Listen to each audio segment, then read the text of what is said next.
pengertian dan sumber hukum. Ilmu pengertian. Hak adalah wewenang yang diberikan hukum objektif kepada subjektif hukum.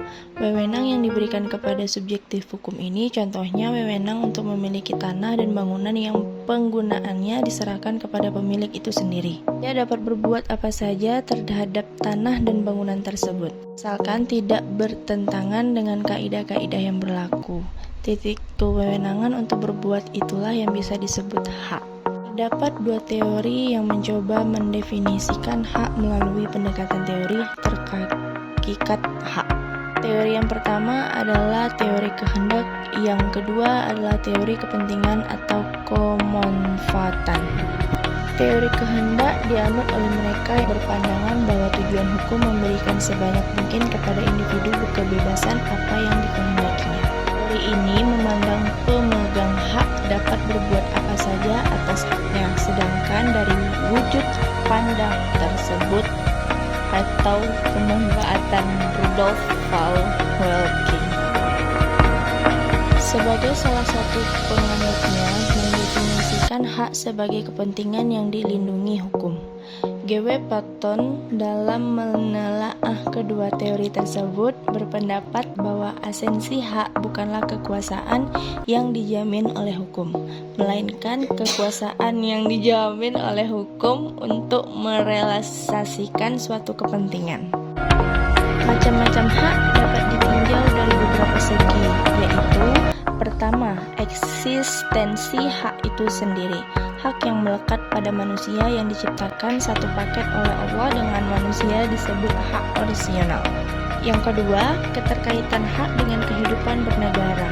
Hak dasar adalah hak-hak yang dimiliki setiap orang dan dijamin bebas dari suasana campur tangan negara. Hak-hak yang tergantung dalam makna kata Virginia Bill of Rights. Keterkaitan hak dengan kehidupan bermasyarakat yang terdiri dari hak absolut dan hak relatif. Aristoteles membagi keadilan menjadi dua, yaitu keadilan komutatif atau keadilan yang memberikan kepada tiap orang menurut jasanya, dan keadilan distributif atau keadilan yang memberikan jatah kepada setiap orang sama banyak tanpa harus mengingat jasa-jasa perseorangan. Masyarakat hukum adalah sekelompok orang yang bersedia dalam suatu wilayah tertentu, di mana di dalam kelompok tersebut berlaku serangkaian peraturan yang menjadi pedoman bertingkah laku bagi setiap anggota kelompok dalam pergaulan hidup mereka. Subjek hukum adalah pendukung hak, yaitu manusia atau badan yang menurut hukum berkuasa atau berwenang menjadi penduduk hak. Hubungan hukum adalah hubungan yang diatur oleh hukum. Yang tidak diatur oleh hukum bukan merupakan hubungan hukum.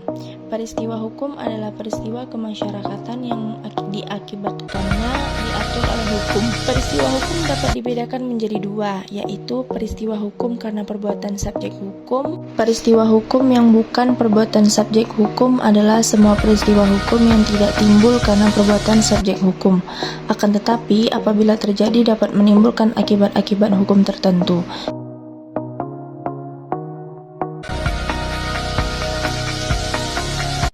Selanjutnya, sumber hukum. Sumber-sumber hukum dapat diartikan sebagai bahan-bahan yang digunakan sebagai dasar pengadilan dalam memutus perkara.